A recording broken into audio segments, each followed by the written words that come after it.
वैशाख में प्रेमा का विवाह दाननाथ के साथ हो गया। शादी बड़ी धूमधाम से हुई। सारे शहर के रईसों को निमंत्रित किया। लाला बद्री प्रसाद ने दोनों हाथों से रुपए लुटाए, मगर दाननाथ की ओर से कोई तैयारी न थी। अमृत राय चंदा करने के लिए बिहार की ओर चले थे और ताकीद कर गए थे कि धूमधाम मत करना। दाननाथ उनकी इच्छा की अवहेलना कैसे करते। पूर्णा के आने से कमला प्रसाद और सुमित्रा एक दूसरे से और पृथक हो गए। सुमित्रा के हृदय पर लदा हुआ बोझा उठ सा गया। कहाँ तो वह दिन ब दिन विरक्तावस्था में खाट पर पड़ी रहती थी, कहाँ अब वह हरदम हंसती बोलती रहती थी। कमला प्रसाद की उसने परवाह ही करना छोड़ दी। वह कब घर में आता है, कब जाता है, कब खाता है, कब सोता है, उसकी उसे जरा भी फिक्र न रही। कमला प्रसाद लंपट न था। सबकी यही धारणा थी कि उसमें चाहे और कितने ही दुर्गुण हो, पर यह ऐब न था। किसी स्त्री पर ताक झांक करते उसे किसी ने न देखा था। फिर पूर्णा के रूप ने उसे कैसे मोहित कर लिया, यह रहस्य कौन समझ सकता है। कदाचित पूर्णा की सरलता, दीनता और आश्रयहीनता ने उसकी कुप्रवृत्ति को जगा दिया।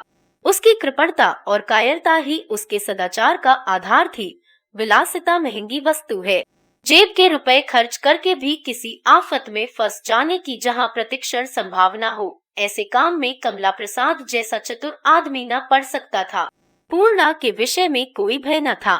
वह इतनी सरल थी कि उसे काबू में लाने के लिए किसी बड़ी साधना की जरूरत न थी। और फिर यहाँ तो किसी का भय नहीं, न फंसने का भय, न पिट जाने की शंका। अपने घर लाकर उसने शंकाओं को निरस्त कर दिया था।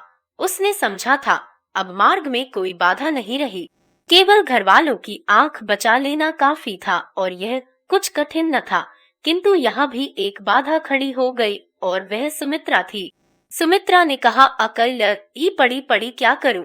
फिर यह भी तो अच्छा नहीं लगता कि मैं आराम से सोऊं और वह अकेली रोया करे। उठना भी चाहती हूँ तो चिमट जाती है, छोड़ती ही नहीं। मन में मेरी बेवकूफी पर हंसती है या नहीं यह कौन जाने।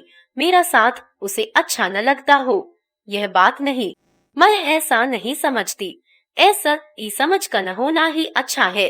कमला प्रसाद के चरित्र में अब एक विचित्र परिवर्तन होता जाता था। नौकरों पर डांट फटकार भी कम हो गई, कुछ उदार भी हो गया।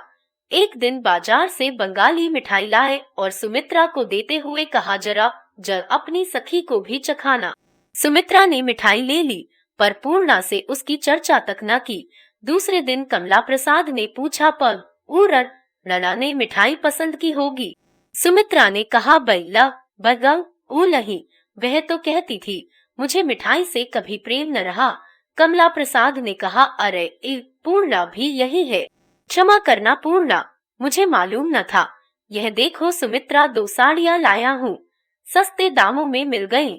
एक तुम ले लो, एक पूर्णा को दे दो। पूर्णा ने सिर हिलाकर कहा, नहीं, मैं रेशमी साड़ी लेकर क्या करूंगी। सुमित्रा, छूत की चीज नहीं, पर शौक की चीज तो है। सबसे पहले तो तुम्हारी पूज्य माताजी ही छाती पीटने लगेंगी। सुमित्रा, बहुत अच्छी है तो प्रेमा के पास भेज दूं। तुम्हारी बेसाही हुई साड़ी पाकर अपना भाग्य सराहेगी। मालूम होता है आजकल कहीं कोई रकम मुफ्त हाथ आ गई है। सच कहना, किसकी गर्दन रेती है। गांठ के रुपए खर्च करके तुम ऐसी फिजूल की चीजें कभी न लाए होगे। सुमित्रा, तो वहियों ही दे देते, तिजोरी तोड़ने की नौबत न आती, मगर स्वभाव को क्या करो। पूर्णा को सुमित्रा की कठोरता बुरी मालूम हो रही थी। एकांत में कमला प्रसाद सुमित्रा को जलाते हो, पर इस समय तो सुमित्रा ही उन्हें जला रही थी। उसे भय हुआ कि कहीं कमला प्रसाद मुझसे नाराज हो गए तो मुझे इस घर से निकलना पड़ेगा। कमला प्रसाद को अप्रसन्न करके यहाँ एक दिन भी निबाह नहीं हो सकता, यह वह जानती थी। इसलिए वह सुमित्रा को समझाती रहती थी। बोली मत, तो बराबर समझाया करती हूँ। बाबूजी पूछ लीजिए, झूठ कहती हूँ। कमला प्रसाद, तब मर्द बात बढ़ाती हो। सुमित्रा, मैं यह कब कहता हूँ कि तुम इनके साथ उठना बैठना छोड़ दो। मैंने तो ऐसी कोई बात नहीं कही। कमला प्रसाद, कुछ झूठ कह रहा हूँ। पूर्णा खुद देख रही है। तुम्हें उनके सत्संग से कुछ शिक्षा ग्रहण करनी चाहिए थी। इन्हें यहाँ लाने का मेरा एक उद्देश्य यह भी था, मगर तुम्हारे ऊपर इनकी सोहबत का उल्टा ही असर हुआ। यह बेचारी समझाती होगी, मगर तुम क्यों मानने लगी? जब तुम मुझी को नहीं गिनती तो वह बेचारी किस गिनती की है? भगवान सब दुख दे पर बुरे का संग न दे। तुम इनमें से एक साड़ी रख लो पूर्णा, दूसरी मैं प्रेमा के पास भेज देता हूँ। कमला प्रसाद ईना की करतूते देखती जाओ।